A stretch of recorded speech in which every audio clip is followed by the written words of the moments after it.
yeah, everybody's going to have 2 minutes to just introduce yourself and tell us why you're running for EP, essentially. And I won't actually get into what the other questions are yet, but I just want to let you know that before we get into each question, I'll let you know kind of what the time limits are and stuff like that so that you're ready.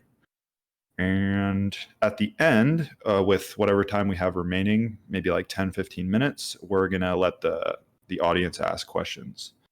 So hopefully aim to get through the first portion here in like 15 minutes. So with that said, this first prompt here, and maybe we'll just start with Steelhead because he's in the top left of my screen and then just go to the right. 2 minutes, tell us, who are you? Why are you running for EP? What do you aim to accomplish? Thanks, Cold. Hey, everybody. So Steelhead, been around since PD1, a little before that, in the community a while. Why I'm running? I'm very intrigued and engaged and excited about the way in which Web3 and crypto can really have transformative impact on industries, companies, and people. And this is clearly the leading project in the space. And I also see it as like a nascent early stage kind of startup still. It's done incredible things.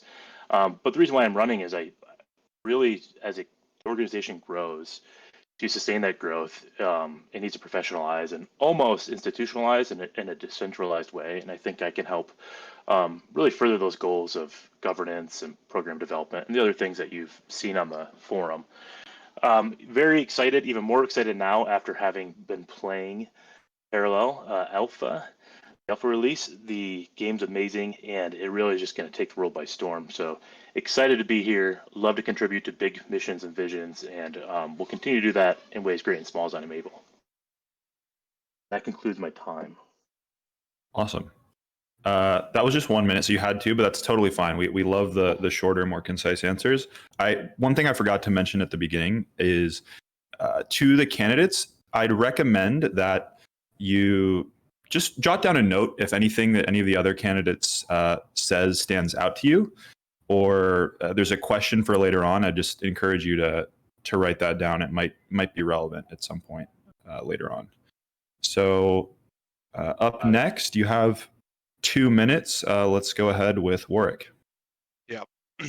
So I am 30 years old. I have a background in computer engineering. I joined crypto in 2017. I've been doing it for 2 years now, full time. I also teach programming to kids and adults, and programming and robotics to kids and adults in a company called Shark Coders in Portugal. And in my spare time, I also am creating a brand/app with the purpose of making it easier to track what's happening in the world. It's sort of like a news aggregator, a one-stop shop to keep up with the world events. Besides that, I also like to read about geopolitics, economics, history, politics, whatever helps me understand the world a bit better. I game sometimes, mostly strategy games, but not as much as before. So I joined Parallel around PD1, and I've been following Echelon since its inception. And I think that I can provide a meaningful contribute and change some areas specifically regarding education, community, and branding. And I'm really excited about this community. I think it's a really great community with amazing people, and I'm very excited to have the chance to do this. Yep. Thank you. Let's go ahead with J. Crew. Your 2 minutes start now. Thanks for the intro. So name's J. Crew. I've been in crypto since 2011. That was when I bought my first Bitcoin, did not keep it. Definitely lost a little bit of money there, so nothing to brag about. Fast forward, I started a Ethereum mining farm in 2017. held on to a bunch of ETH and didn't really know what to do with it. A friend of mine told me about Parallel, and that's when I learned about NFTs and the magic of what the Ethereum ecosystem can actually do. From there, I was absolutely addicted. I got involved in Parallel at around PD1, where I started buying my first cards. I tried to get involved in any way I could. Didn't really find a way in there, but I did find Paragon's DAO, which I'm a full-time contributor there now. I'm the business development lead, where I look to expand on, how do we grow? What do we do to expand the project? I feel that the best way I can contribute to the Echelon ecosystem is through this kind of skill set, is business development, being able to figure out, what can we do to basically jump the next step from Parallel. The whole point of Echelon was to create this token which expands on Web3 gaming, Parallel being the first game, right? Where do we go from there? How do we ensure that the games that are getting put into this ecosystem keep that same quality, that AAA grade game? And how do we ensure that, we deliver that quality of product going forward? So that's kind of where I see myself. 2 minutes. Oh, okay. Done. But appreciate it. Sorry to cut you off there, but no, I was pretty much done. Yeah. Boarding Co. Go ahead and tell us who you are. Yeah. So, like some of these other fellows, I started crypto and started mining. I guess that was all the way back in 2010. And I was in a math department. Somebody handed me the Bitcoin white paper, and I read all about this notion of decentralizing infrastructure for something where a large community of involved participants own the production layer of a rather rules-based, code-based system where everything was transparent. You could see what the rules were, and if you didn't like what the rules were, you could change them with your ownership of the system. And fast forward all the way to NFTs, I saw parallel cards selling for crazy amounts and sort of hated it completely because bull market things, and then eventually found the documents for the Prime proposal and the Echelon charter and read those things and said, oh, okay, this is actually sort of the first iteration of something I've been doing all my life, playing card games, playing video games, and integrating those same ideas of decentralizing the ownership and production layer. And through my life, things you can maybe read about in the EP candidates about my history in math, computer science teaching, and these sorts of things. My skill set seems rather perfectly aligned with expanding those goals and integrating new systems, so new partner studios in ways that make sense with those goals and don't break any tokenomics. Sweet. Thank you. Thanks everybody for the intros. So in this next section, it's going to be the same format, prompt, and then everybody has 2 minutes again to respond. This will be a similar kind of to the last question where you told us who you are, why you're running for EP, but specifically for this question, tell us what you think makes you different from the other candidates. What unique skill or perspective do you think that you bring to the table compared to the other candidates? Not just up here necessarily, but across all of the 17 different candidates. So 2 minutes each, and I guess we'll just run it in the same order again here. All right. So unique skills perspectives. As far as I can tell, I'm the only person with nonprofit and foundation-based experience out of the EP nominees. I'm sure there's others that maybe have some engagement there. Also, I think one of the key things is working with a wide array and diversity of stakeholders. So in a global nonprofit, encounter a lot of different types of people, a lot of different organizations and institutions, different cultures, different contexts. And one of the challenges in crypto, it's a pretty small sphere. So we tend to kind of get a little myopic in understanding the other.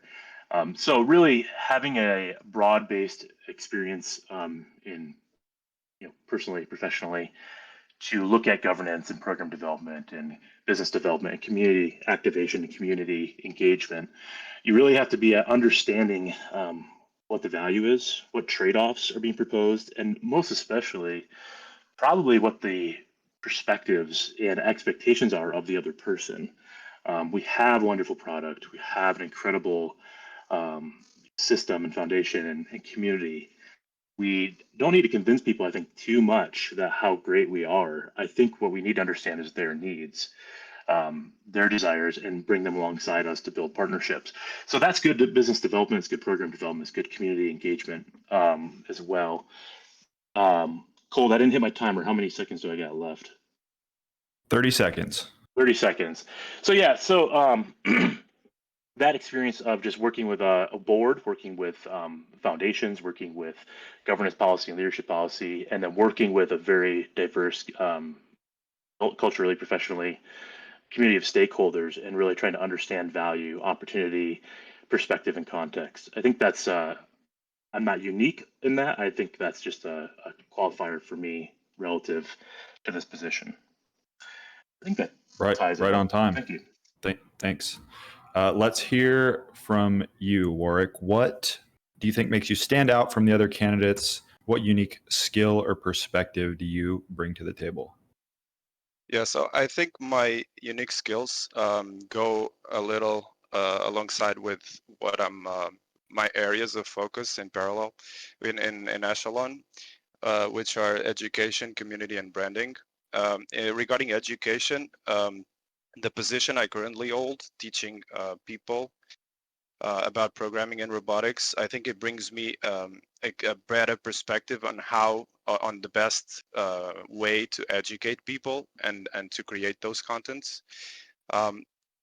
Regarding community and branding, the experience I got managing a restaurant and leading a team of around 10 people in New York, I think I learned skills like conflict resolution, like the attention to detail, like keeping people in check, and I think that will translate very well into those areas. So yeah, so I think that's pretty much it. Thank you. Sweet.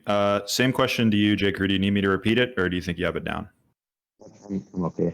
So I'd like to start off by saying that I think all the candidates are quite strong. So it's difficult to say what separates each person. But for myself, I would say that, I've already been working full time in Web3 through Paragon's DAO. We're working on building up the infrastructure of games like Parallel. So I've been in the weeds of tokenomics, of Web3 development, of working with, having access to Graybox, for example, and understanding how like that development process works. Being in crypto for such a long time and really trying to understand how like the shift to Web3 gaming really works and what the players want. I think my background in IT helps quite a bit. Previous to this role, I was a director of IT for about 10 years. Through that progression, it wasn't completely 10 years, but there was like a progression of different roles where I kind of built my way up to managing a team of developers and support staff. So that transition to crypto made a lot of sense to me. I was always involved with crypto. It was always something that I loved doing, gaming as well. And I saw these two worlds kind of colliding for me personally. And kind of back to the first question, I found Parallel and it was just an instant hit for me. So that's how I'd sum it up for me. So I believe I'm just under 2 minutes there this time. You are. Boarding code, please go ahead, or let me know if you need me to repeat the question. No, I think go ahead. Start my 2-minute timer. Yeah. So the unique perspective is, I suppose, part of it is not necessarily that unique. Not that long ago we had lockdown, and for many of us, working in whatever jobs we found ourselves in, it was sort of inevitable that we ended up spending a lot of time doing something remotely and talking to others. But that's sort of been in my career life, working at universities, researching with collaborators around the world, different time zones, people in India, people in the UK, people in Canada, people in other time zones in the US, had sort of this notion that everybody I work with is sort of at the same level and has this same desire to contribute to things bigger than themselves, and a dedication to that from more than a decade in crypto, and most recently a very, very particular perspective from managing a community of people who pooled their assets to play crypto games, like the kinds of tokenomics that we're going to see coming live when Parallel and broader Echelon ecosystems integrate, and managing community expectations from people who are participating in that sort of thing, with changing rules based on market activity and game rules, and communicating those changes and how they impact people's assets and the fun that they're having playing the game. Amazing. Thank you. Okay, so that concludes the first portion of the panel here. Up next, we're going to have a group discussion. And what that means is that we're not going to go one by one and answer, but rather I'm going to give the prompt and then open it up to the floor for you guys to discuss between yourselves. And the timer on this section is 10 minutes. So when I say go, I'm going to start the timer and just let you guys chat.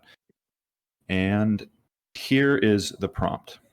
Where do you see Echelon 3 years from now? How would you help to see through that vision? So on your mark, get set. Anybody can start. That's an interesting question, to be honest.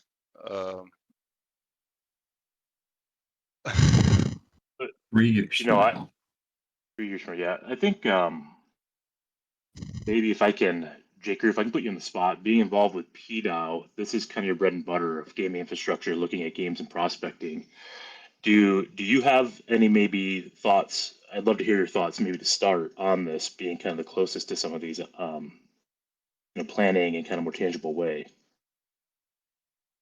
Yeah, sure. So I mean, I would expect us to be in a state where we're very similar to something like a Steam, right?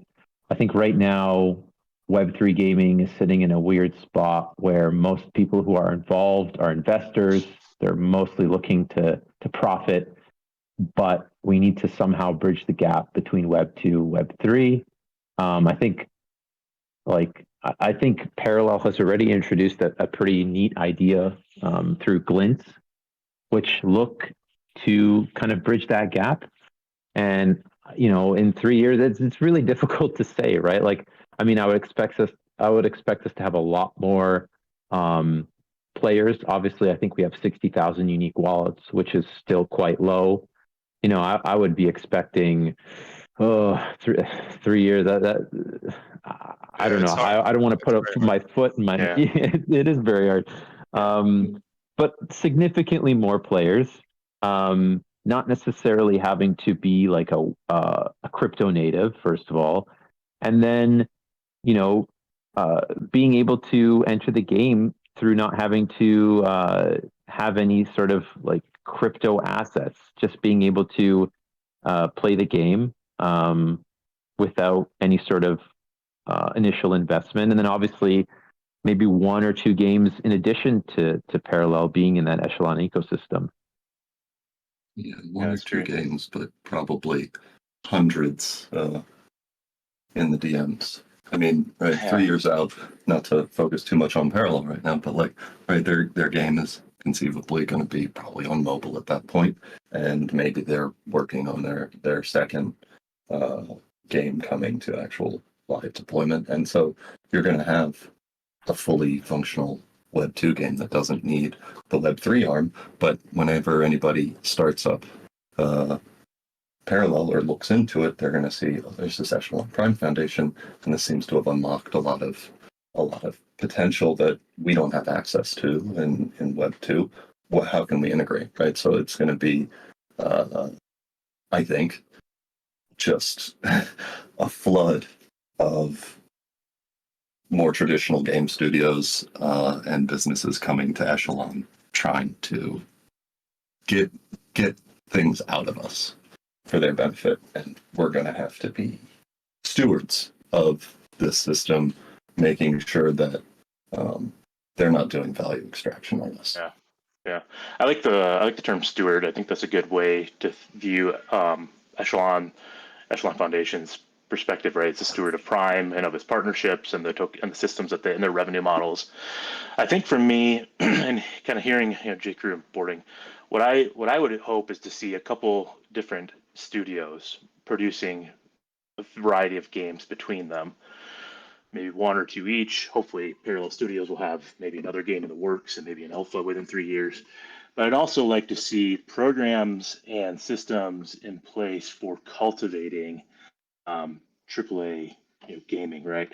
Not all good talent comes from experience. Some people are just kind of naturally inclined or can build it on their own and develop it on their own. So I'd love to see like a farm system in place for Echelon to discover, recruit, reinforce, cultivate talent, but then also a very strategic arm of working with Web 2 or really established game design teams at the AAA level, and having at least 2, if not 3 studios in 3 years, with to varying degrees of completion with games. But hopefully we'd see another game, maybe 2, at least within 3 years, but more importantly, kind of a lot in the pipeline and the streamline of work. That would be my hope. What I would work towards. In my opinion, I think 3 years is firstly a long time to imagine something happening. I hope that Echelon would be positioned as probably the go-to gaming ecosystem in Web3. Hopefully with a bunch of AAA games in the Prime ecosystem. But obviously in crypto, everything changes so fast that it's super hard to predict anything. And 3 years, it's very far-fetched. But if I would say like my hopes for Echelon would be that like see a few names under the Echelon wing, being a solid foundation with the proper guidelines for partnerships, for with a substantial social presence, and just being the leading gaming partner in Web3 and crypto.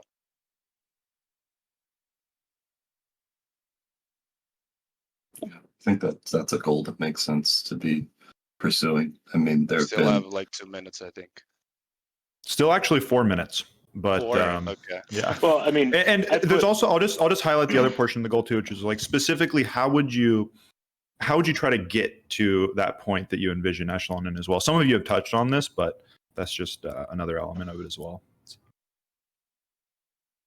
I think I mentioned, both in my post and earlier, just building systems and programs to just kind of, whether it's granting programs, bug bounties, and others, to really decentralize the workloads and your network that people are contributing, identify and recruit talent. Honestly, key to that is going to be the current partners and EPs that we have now, right? Parallel Studios, the various investors, Yance, PDAO, Focus, these people getting deal flow, seeing the best of the best. That's going to be a key area to get there. But then it's kind of how do you take it and carry it forward beyond, not just as a seed investor, but as a foundation supporting I think Echelon has some work to do on really that envisioning the end state and then building programs and initiatives and projects that lead toward that end state. So really, I think that's something to happen this next year, developing mission, identifying the end state, building a logic model to get there, and then drawing and aligning resources to help deliver on that end state 3 years, 5 years from now, whatever it may be.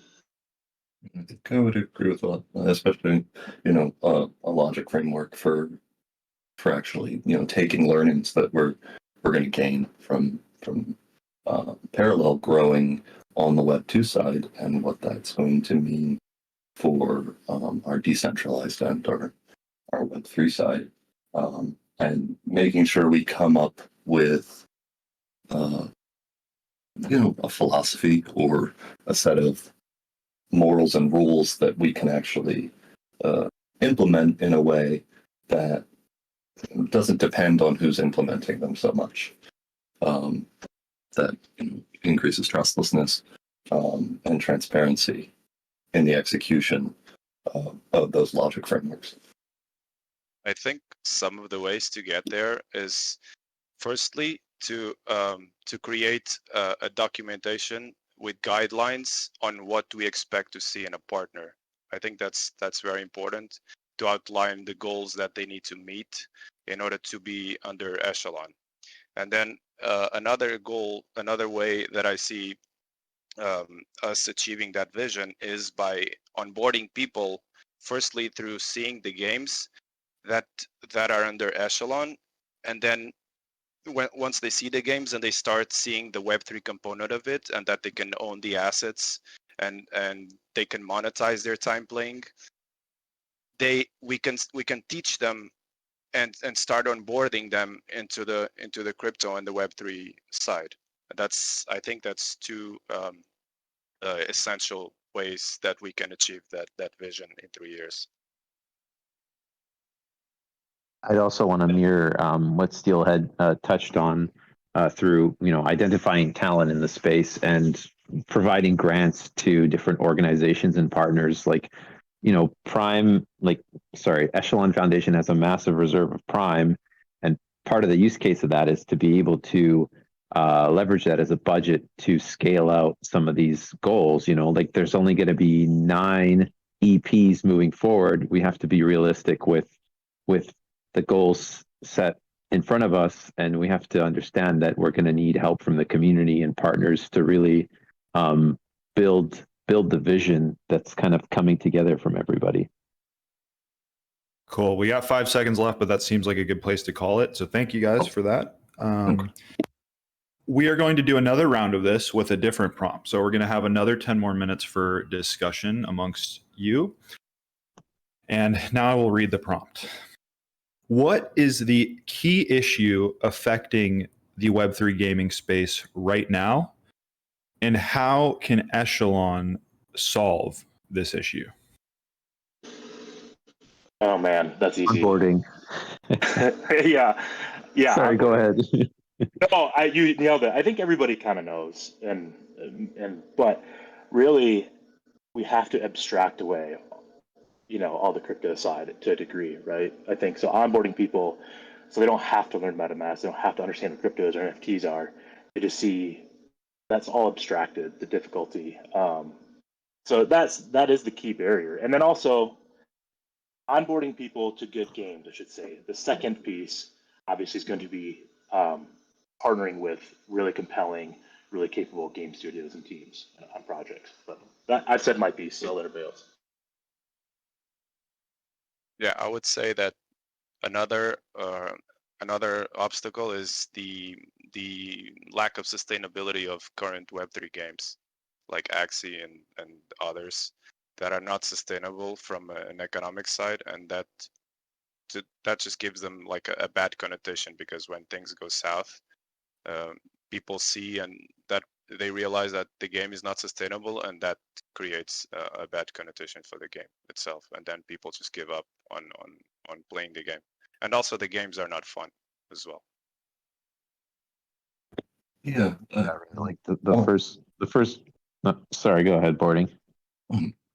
I was going to say that I think definitely onboarding is an issue, but I don't think it's really the top issue. I think Orc said it at the end. It's the issue with Web3 gaming is that there's plenty of Web3, but there's not really much gaming. I think the main issue is, and I think Echelon much, yeah. in their work with Parallel has taken a first step. We actually have a game, something that people would recognize as a game, and any reason to even look at Web3 gaming in a serious way. I don't mean just to have fun. I mean actual player base, so that you can enable onboarding and actual like the entire business ecosystem of gaming from Twitch and the sort of decentralized stuff that has arisen out of content creation. Like it just doesn't exist other than you can make money. Hey, isn't that cool in Web3?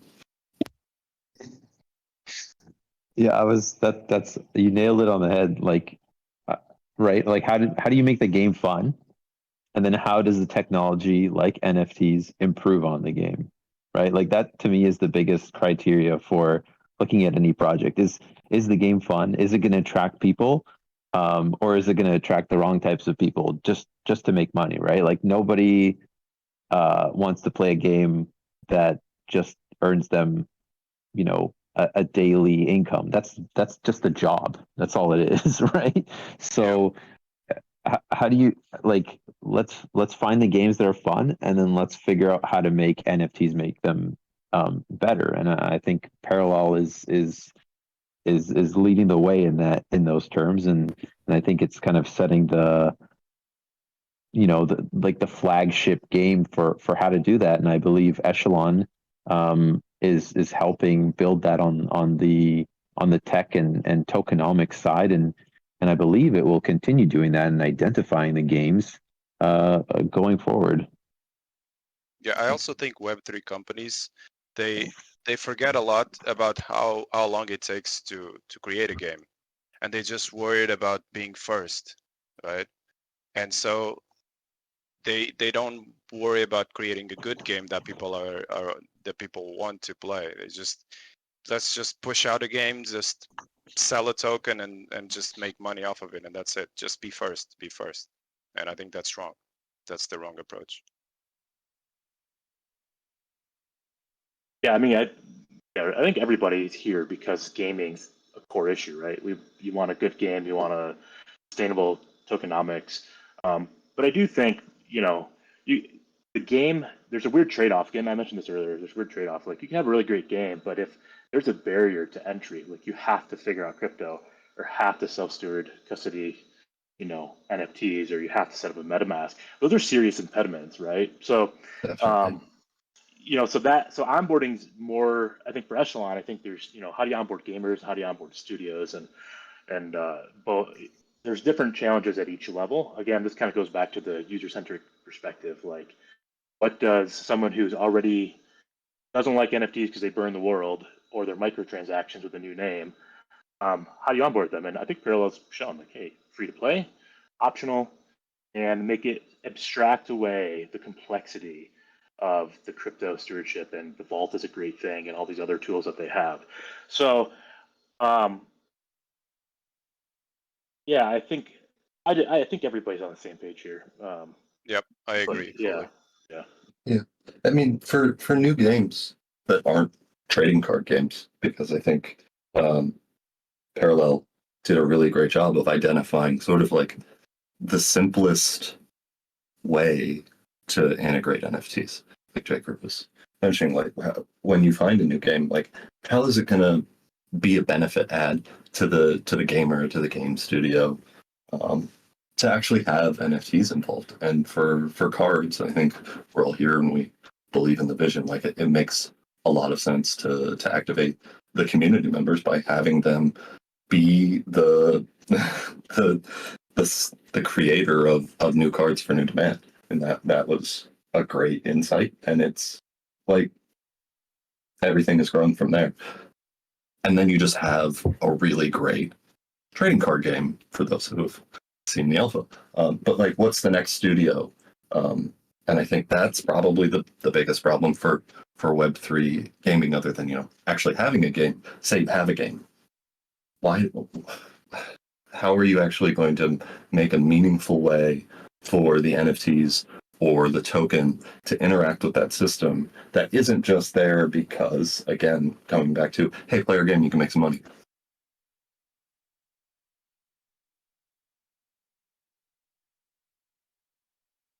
How long do we have, Cold? Just over 2 minutes left. Can you state the prompt again? Maybe we have some. Yeah, I was gonna have Yeah, some sure. Yeah, I mean, it was Smart. just on the issues, right? And I've loved hearing the responses from you guys. Appreciate it. But yeah, just talking about what issues plague the Web3 gaming space. How can Echelon solve them? So yeah, two minutes left. I would maybe say something a little controversial about the sustainability of any tokenomic game, and that would be, unless we're really super careful about what sustainability means, you can't solve it. They're not going to be sustainable.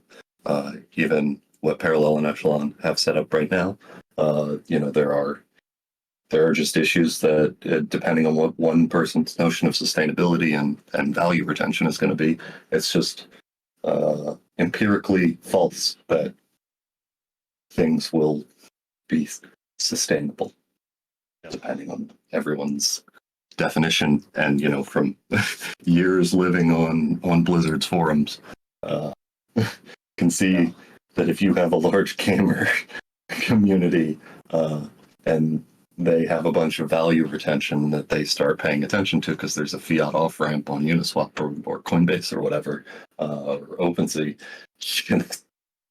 they are not going to agree with you that anything is sustainable.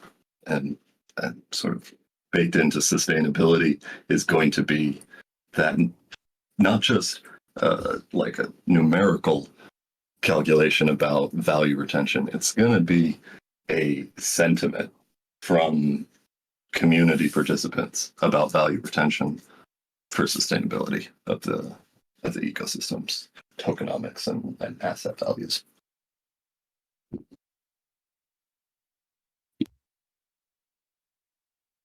Okay, cool. That's we're pretty close to time, so that's it for this portion.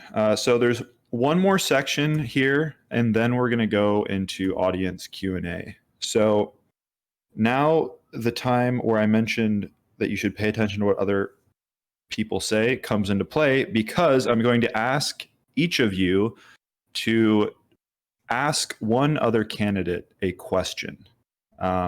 And then you'll have 90 seconds to respond to that question. So let's start. I know we were starting with Steelhead a lot before, so let's go from the other side. Okay, go ahead. I want to ask J.Crew if there is any conflict regarding mostly centralization with PDAO and PDAO people being in the Echelon. Does it think that there's any conflict whatsoever? I mean, I would say no. We're a DAO. We're completely decentralized. If you hold our token, you have access to our assets. You could run for election. Not one person owns a treasury. We're just a group, right? I mean, we're no different than any other large holder, right? Like if you look at the top 20 holders, we're not that much larger than, number 2 or number 3. So I would say there's not much room for centralization. We don't have this massive treasury that we could potentially go buy more assets of if we wanted to. I think we're less, and I understand where you're coming from, and I think we're less of a threat because we are a DAO. We're not one person that could, if we decided to, hey, forget Parallel, we're gonna sell all of our assets. Like that doesn't really make sense. Like our entire model right now is how do we get players to rent assets for free? How do we build on the bonding model that Parallel is building? Right. So it doesn't really hold too much truth. Hopefully that answers your question. Yeah, it did. Thank you. Anybody like to go next? Otherwise, I'll pick someone. Do it. All right, let's. Oh, go ahead. I'll jump in. That's fine. So, Boarding Co., you mentioned sustainability around tokenomics. What is your analysis on the sustainability of current tokenomics for Echelon and Parallel?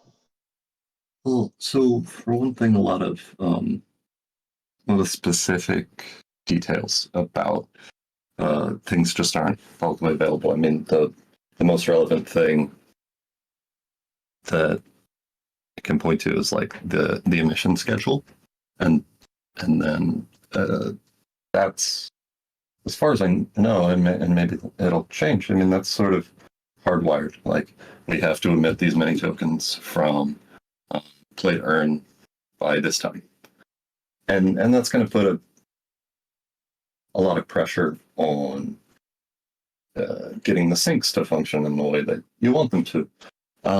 Another thing is, the details around bonding and how that's going to distribute tokens, and what kind of market might arise around the tax that you charge somebody and their prime earned on a win. And again, they'll have impacts on the throughput to certain sinks and sources. And if you're pushing too much into one hand, there's going to be a lot of pressure for price action in a particular way.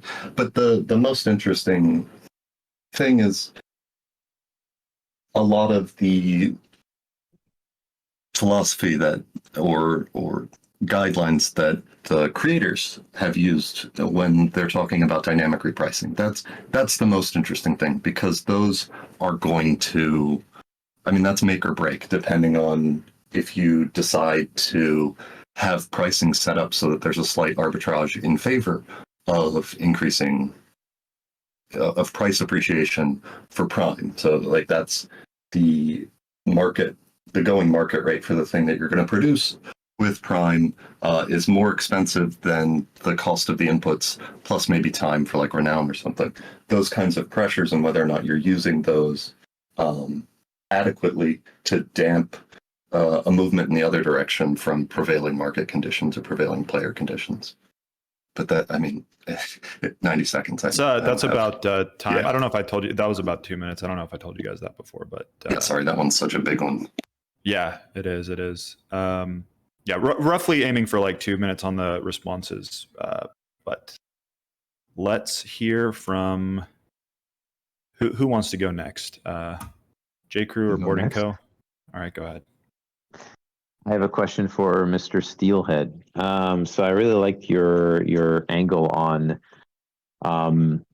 providing grants to partners. How would you build that out? Where would you take that? Like, how can you elaborate a little bit more on what that would look like? Well, I guess what would your priority be? Let me boil that down. Yeah.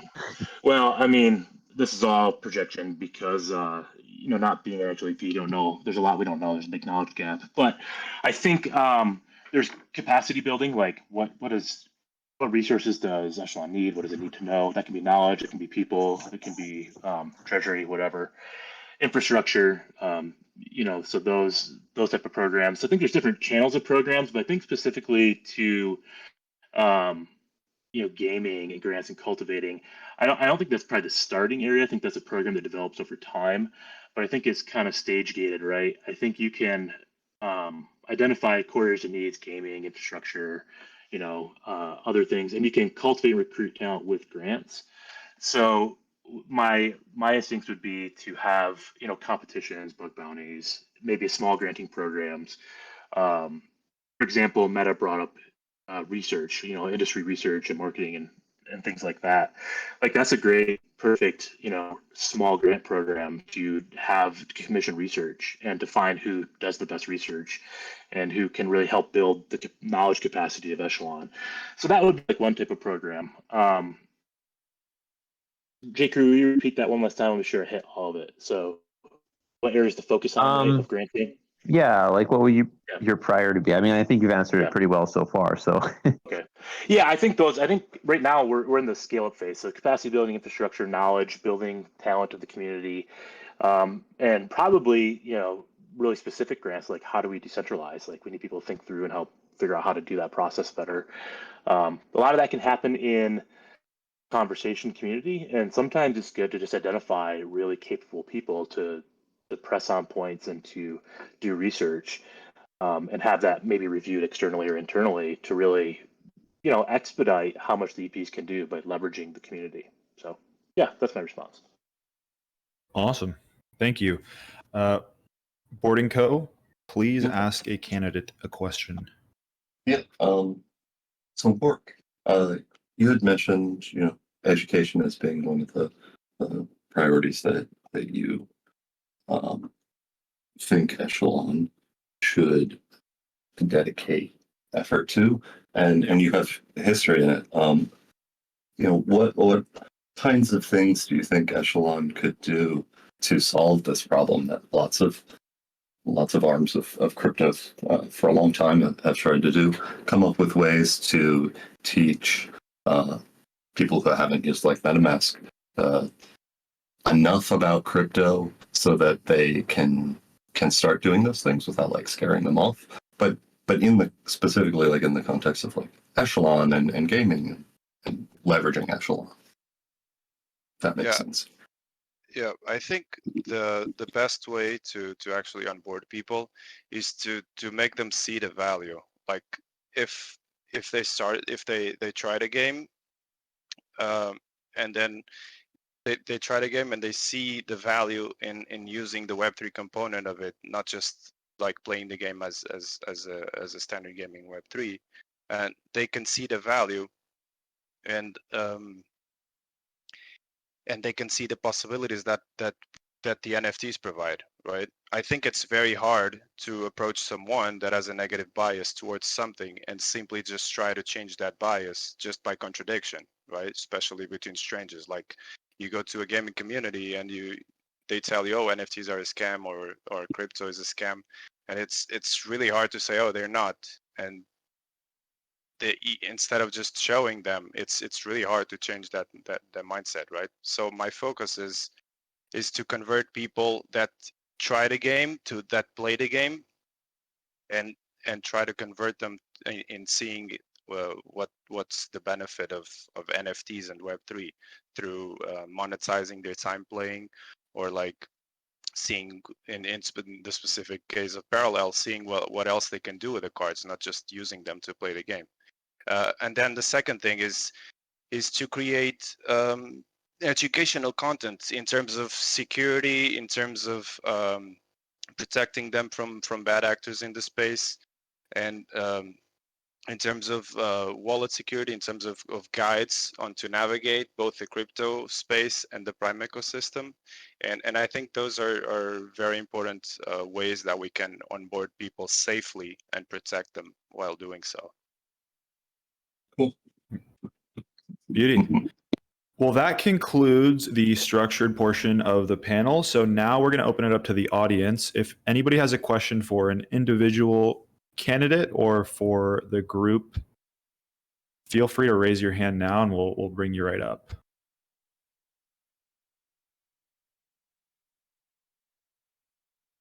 Yeah, while we're waiting, what do you guys think about this format?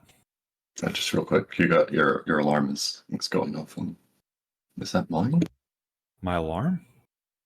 Sorry, I have something beeping. I have no idea. I thought it was your alarm for Warwick, but it's still going. So.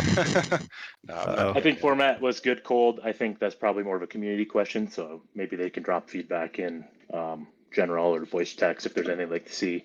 But I think this is good format so far. There's a question. Boarding dropped. Okay. Uh-oh. Oh, look, you can actually ask questions in here. I think that's new. Very cool. Okay, yeah. So I guess this is for the group. How would you suggest spending the % revenue of glints that are allocated to Echelon? That's kind of a tough one because I see that as just one big revenue stream, right? Like everything kind of flows back into one budget. So I don't think it should be necessarily specified towards just glints, right? Like everything would flow back into one pool of funds that Echelon can use to, to further the ecosystem. So I think that's a pretty complicated question because we don't know what that number would be, and maybe I'll pass it over to somebody else who can answer that. But I feel like it's it would be to obviously improve Echelon in some way, shape, or form. Yeah, I think you're right. I agree. I think it go through like a sync throughput schedule, right? I mean, unless I'm wrong, or it should have some type of schedule for sync throughput. The way it distributes kind of automatically internally, there should be some type of budget allocations, and probably the revenue should go in that kind of internal allocation schedule. So the bounty, good question, but not entirely sure we can answer that being on the outside looking in at this point. So I'd say what the EPs have planning is all around business development, revenue growth, infrastructure and capacity development. So we just try to follow. The glints should go to those initiatives overall. Yeah, I think from the outside perspective, it's really hard to answer that question.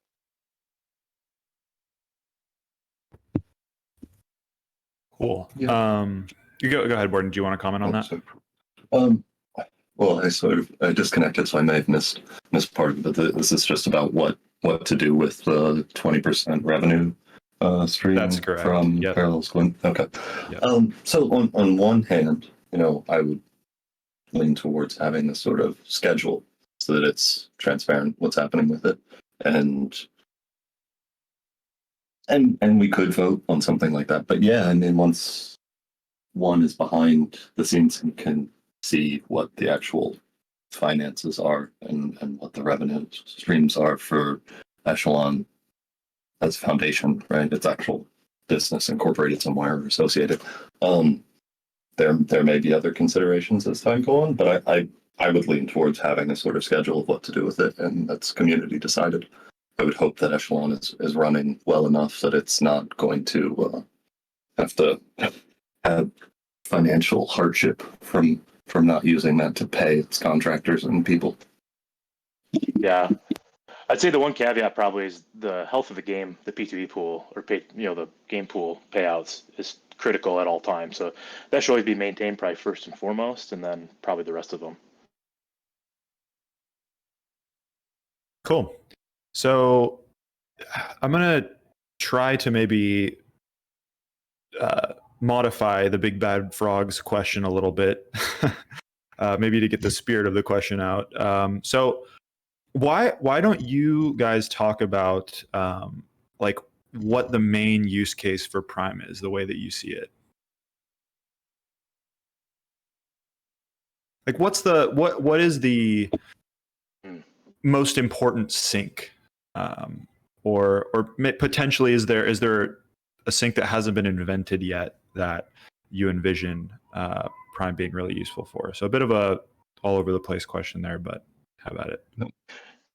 Do you want to go first too? I mean, I have something to say, but no, go ahead, Borden. Go ahead. I would just say the use case for Prime. I mean, that's a really broad question. Like existentially, Prime is the ERC20 token of a network. So like ERC20s live on Ethereum, and Ethereum is a network. But the network isn't just the computer stuff. It's people using it. It doesn't have any value if you don't have the people using it. So Prime, to me, the use case of it is the currency of or commodity on an incentive network, so that we can shape the incentives for the people and the contracts and the games within the Echelon ecosystem.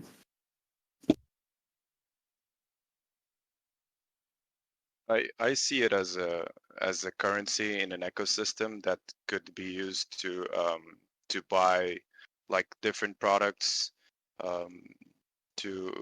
that you can earn by interacting and participating in the ecosystem. That's how I view Prime. I personally think it's the the lubricant of the ecosystem, right? It's your utility. It provides value to people who play the game. It provides value to people who make products for the game, like Parallel Studios. It's the incentive for new games to come in and say, hey, Prime is doing really well. I want to get involved and lend a hand. How do I do that? And how do I make my game really good so I can be considered to be integrated into the Prime ecosystem, right? It's also governance. So it's your voice in the community. It's your voting power to go, hey, maybe this game isn't so great. I'm going to vote against that, right? That's the way I would put it myself. To round it out, J. Crew, you nailed it. I think lube is it's a fun word, but it's so accurate, right? So the games are kind of the fuel in a way, and Echelon isn't quite the engine, but it helps everything go and move together. So to boarding rightly pointed out, there's an existential kind of philosophical question what Prime is, and then there's also like an application type of question, practical. And so more broadly, Echelon is used for governance, used for utilities, used to incentivize values, used for currency. So I think it's both. It's a resource, right, for studios and for people, and it's also for governance. So it's this lubrication type of resource. It's a good question. I promise we won't dump on you, Big Bad Frog, if I'm elected EP.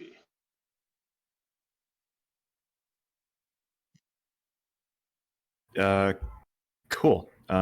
Thanks for that, guys. And then we got a question from Zero in voice text. Zero asks, what do EP candidates think about how the token unlock was done? What would you do differently? Or do you think it was done best it could have been? I think boarding has strong convictions towards this. I mean, I don't really feel like I can comment on how well it was done in terms of how well it could have been done, because of just so much is opaque, and like it. I think people saw things I was saying in text recently as like a very strong dissatisfaction with how it was executed, and that's not exactly right. It was mostly about a process issue with what appeared, to my understanding of the governance procedures, to not be quite adhering to the letter of kind of rules lawyering, the wording of the thing that we voted on. And then there were some comms issues that I had a problem with, that I asked a question about being able to prepare for the liquidity program, the community liquidity program, is I think the wording. And we know that there's a lot of value in this ecosystem, and I think it, in terms of a professional launch of a token for people who have financial interest in a lot of the assets at play, having ample time, or as much time as possible with legal considerations, given for people to plan around that event. And I think that could have been done better, but maybe it couldn't have. It's hard to say.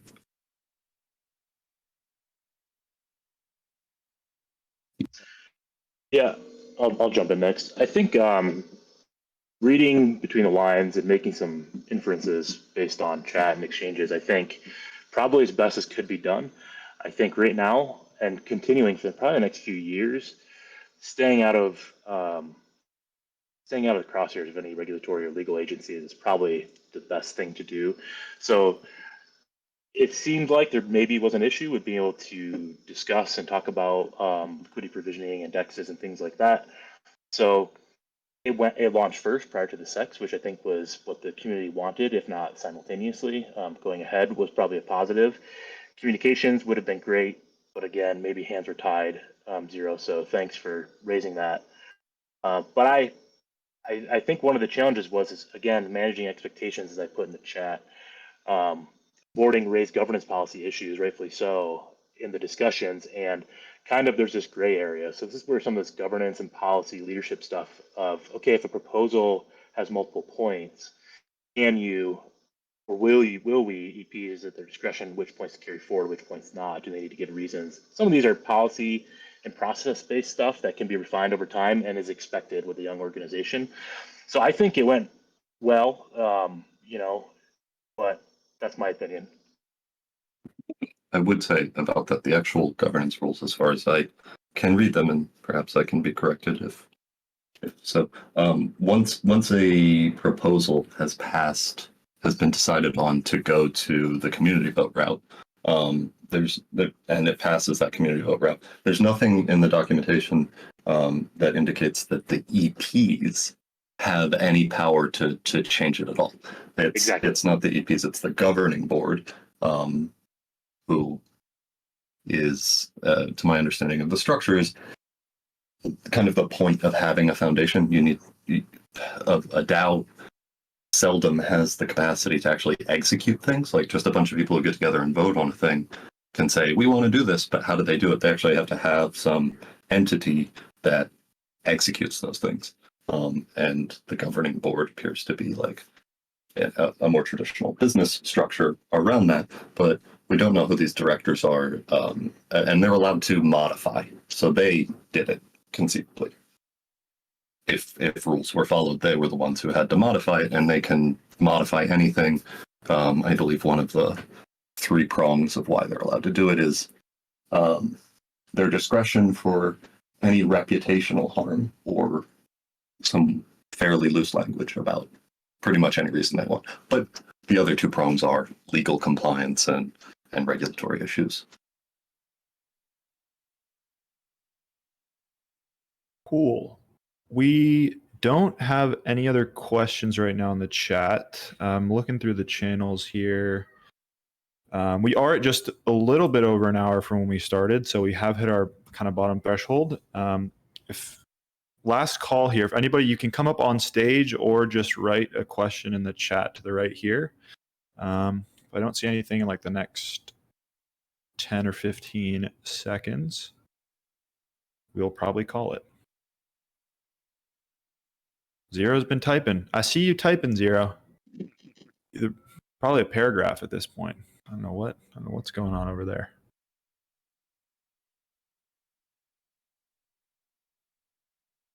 But okay, just a wave. Thanks, Zero. Thank you. Yeah, Perfect question. A wave back to you as well. Okay, well, I think we're going to call it there. The next panel is scheduled for tomorrow, one after our this one happened. So that is, if you go to announcements and scroll up one, it shows it there in your local time. So it's 10 a.m. Eastern Standard Time. The moderator is going to be Meta Regular, so you won't see me up here tomorrow. And then after that, we have the weekend, and then we have another panel on Monday, and then another on Tuesday. After that, we're going to be reshuffling all the candidates and running another round. So a lot of panels still left to go. There's going to be 8 in total. And once all that's done, voting will begin. So thank you very much to our candidates. Great work today, and we will see you very soon. Thank you. Thanks everybody for your time. Thanks, yeah. Great talk. Have a great day, everyone.